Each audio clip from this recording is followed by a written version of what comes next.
um coração para amar, para perdoar e sentir, para chorar e sorrir.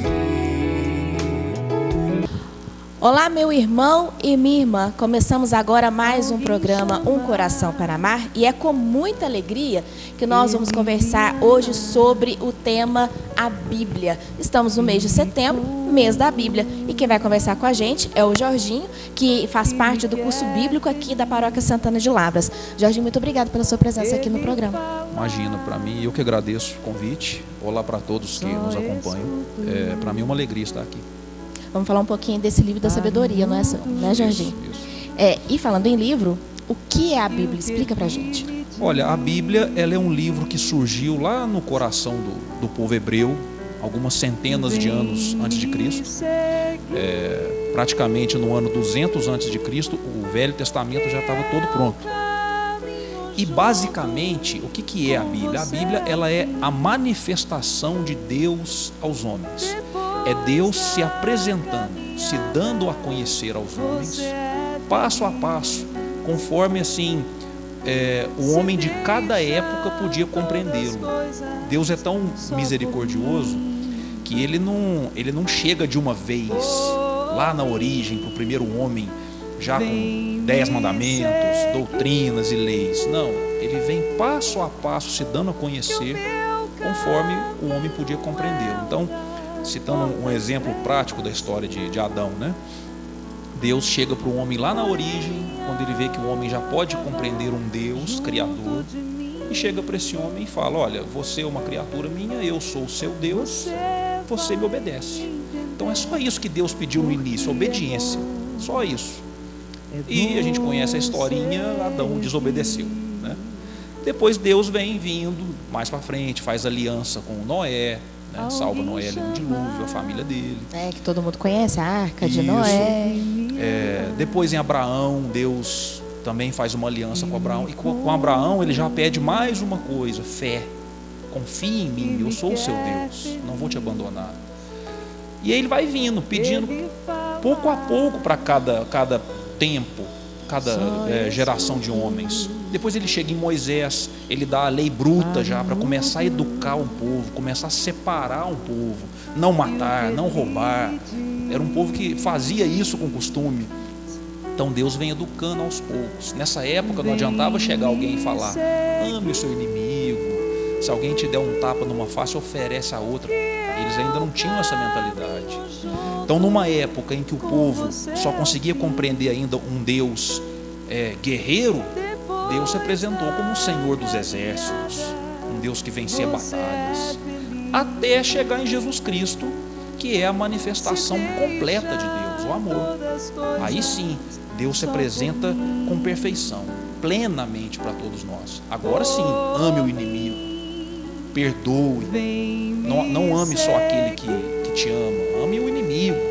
Então Deus dá a impressão que Deus no Antigo Testamento era mais mau, né? Não, Deus jogava praga. Não é isso.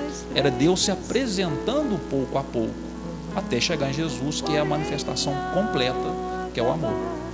E a Bíblia, ela se divide em dois testamentos, que é o Antigo e o Novo Testamento, né? Isso explica pra gente a diferença entre esses dois livros. Basicamente essa divisão, né? A Bíblia, ela é um conjunto de livros, ela tem 73 livros, 27 Novo Testamento e 46 do Antigo. Mas ela é dividida ali, que é mais fácil, todo mundo conhece, é o Antigo Testamento e o Novo Testamento. E qual é assim a diferença principal? Testamento também a gente pode falar aliança, né? A antiga aliança e a nova aliança. E mais na igreja primitiva, pacto. Deus fazia pacto com os homens. Aliança é a mesma coisa de pacto. O engraçado é que para Deus, a gente vai ver desde as primeiras alianças, a aliança ou o pacto, ele só tinha valor se fosse regado a sangue. E por isso que o Antigo Testamento era provisório, porque o sangue derramado ali era um sangue de animais, né? Deus aceitava sacrifícios e holocaustos do homem oferecendo um animal, oferecendo um cordeiro, oferecendo um bezerro, um boi. Então aquele pacto regado a sangue de animais não era perfeito. Agora, no Novo Testamento, o sangue derramado é do autor do testamento. Então é diferente. É de Jesus Cristo. É de Jesus Cristo, o Cordeiro de Deus, né? Então São Paulo vai nos dizer depois que a gente só herda uma coisa com a morte do testador. Então é isso que Jesus fez. Ele derramou o seu sangue para a gente poder herdar a vida eterna, agora sim. E é o sangue da nova e eterna aliança. Então, e a gente fala isso na celebração. A gente fala isso, o padre fala isso da consagração, né? E aí o que acontece? Qual que é a diferença para o nosso coração? No Antigo Testamento, ainda era permitido eu me salvar seguindo a lei só por obrigação de ser lei.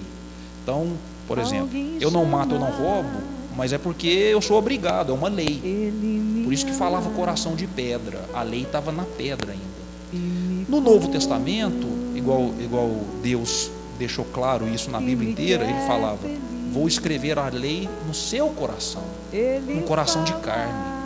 Então agora no Novo Testamento a lei é a mesma, mas não é a lei que me salva. Os mandamentos são os mesmos. Mas agora eu não mato e eu não roubo.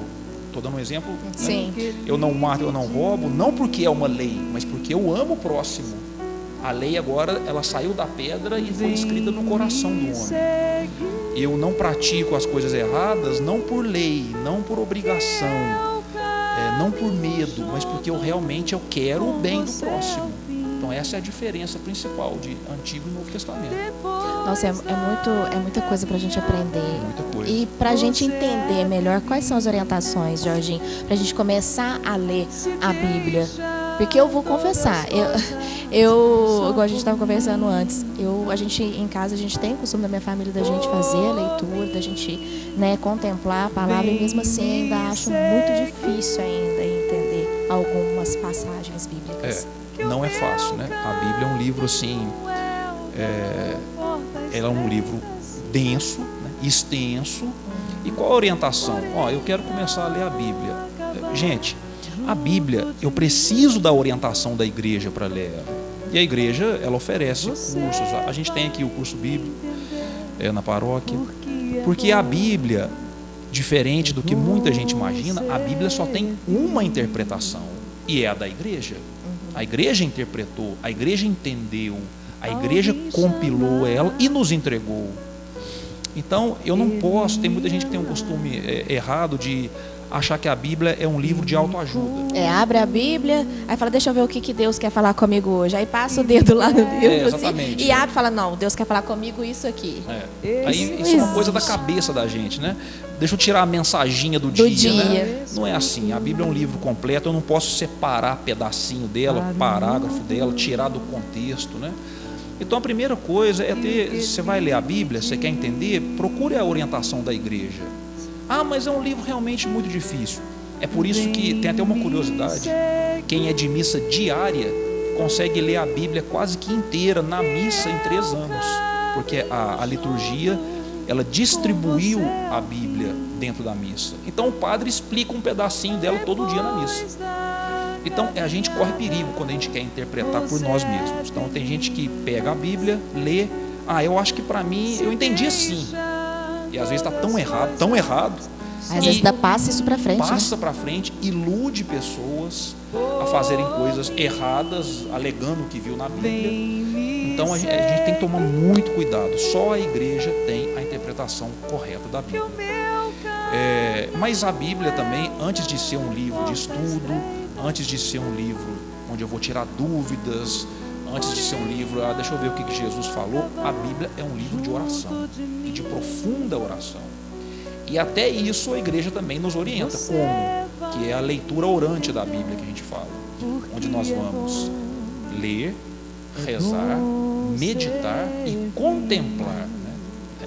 O que é a contemplação? É um encontro com Deus ali na Sagrada Escritura.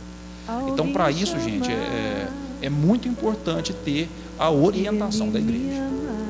E aqui, como o Jorginho disse, aqui na Paróquia Santana, a gente tem um curso bíblico para você que tem o interesse, né, de participar. Basta procurar a secretaria aqui da nossa paróquia, que você vai ter todas as informações do dia que acontece o curso, o horário, para que você possa, então, participar e aprender um pouco mais sobre a interpretação, conhecer mais a Bíblia, neste mês de setembro, que a gente possa refletir sobre esse livro da sabedoria, né, Jorginho? É muito importante. E o Jorginho é uma pessoa que muitas pessoas aqui em Lavras conhecem e sabe muito bem que ele vem de uma família também que é muito orante e que é muito, conhece muito a igreja.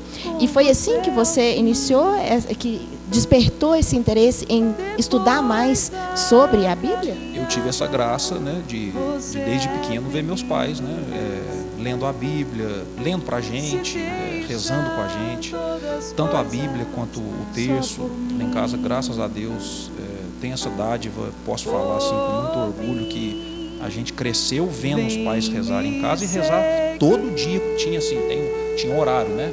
Parava tudo e vão rezar o terço agora. E lia um pedaço da Bíblia. E ali, daquela maneira, talvez imperfeita, tentando explicar, assim, o pai e a mãe têm essa dificuldade. Às vezes ele tenta passar ali um pouquinho que ele sabe, né? Mas igual eu te falei, tem coisas que a gente não vai conseguir respostas. Por exemplo, um padre na missa, no sermão, ele não tem tempo de explicar para a gente a Bíblia inteira, não tem tempo de dar um curso bíblico, né? Então tem coisas que vai partir da gente. Então eu tive esse empurrão em casa, graças a Deus, vendo de exemplo meu pai e minha mãe, e depois eu fui procurar entender. Bom, se a minha religião é essa, eu quero entender ela direitinho. Eu comecei a ir na raiz das coisas, estudar, ler, procurar cursos, procurar orientação da igreja. E quando a gente entende direito, a gente segue o caminho certo, né, Jorge? É verdade. Eu posso dar até um pequeno exemplo Claro. de como que o curso clareia algumas coisas. Eu ia te perguntar agora, dá um exemplo para quem não entende, às vezes uma passagenzinha que a gente pode ver de uma forma e é o sentido totalmente contrário. É verdade. É uma parte bem conhecida que acontece, a gente celebra até no domingo de Ramos, que é Jesus entrando em Jerusalém montado num burrinho. E por que Jesus entrou montado num burrinho, né? Muita gente pensa assim, Jesus quis mostrar muita humildade, tudo. É claro que Jesus é humilde e ele mostra isso depois, morrendo na cruz por nós. Um Deus que abre mão de ser Deus para morrer, essa é a humildade plena. Mas não é nessa hora do burrinho que ele mostra a humildade. Jesus entra no burrinho, isso aí a gente aprendeu no curso. Porque ele está mostrando que ele é rei. Porque o burrinho, na época de Jesus, era o veículo real. Só o rei entrava em Jerusalém montado num burrinho. Então Davi entrou em Jerusalém montado num burrinho. Depois Davi passou o burrinho dele para Salomão entrar como rei. E agora Jesus vem entrando em Jerusalém no burrinho para falar, viu gente, eu vim para ser rei, né? Não rei deste mundo, né? Mas ele estava dando ali uma prefigura. Eu vim para ser. Então por isso ele foi aclamado como rei. Por isso nós cantamos, rei, rei, rei. Jesus é o nosso rei. E eu tenho certeza que muita gente canta e nunca prestou atenção nesse fato e entende, como você disse, de outra forma, né? Essa é uma das explicações de um dos livros da Bíblia. Ô Jorginho, muito obrigada por ter participado com a gente do programa Coração para Amar, por trazer um pouquinho dessa sua experiência aí tão próxima com a Bíblia. E venha mais vezes participar e compartilhar com a gente seus conhecimentos. Eu acho que é muito importante isso nesse programa, porque o programa objetivo é esse, é de evangelizar. A gente vê tanta coisa ruim pela internet, a gente vê tanta coisa distorcida. Hoje eu te perguntei pela família justamente porque a gente está vendo que as famílias estão aí, né, cada vez mais se perdendo pelos fatos da vida, pelas coisas da vida. Então, se voltar para Deus é sempre muito importante. Eu acho que essa reflexão a gente deve fazer neste mês de setembro, principalmente. Todos os dias, mas neste mês em que a gente comemora o mês da Bíblia, eu acho que é fundamental, mãe. Isso. Eu estou sempre à disposição, para mim é sempre uma alegria. Conte comigo sempre. Muito obrigada, viu? Mais uma vez. E o programa Coração para Amar fica por aqui. A gente volta então no próximo programa com mais temas para você aqui da Paróquia Santana e também da nossa igreja. Muito obrigada pela sua participação, acompanhando o nosso programa aqui. E não se esqueça que semana que vem a gente volta. Até lá. Fiquem com Deus.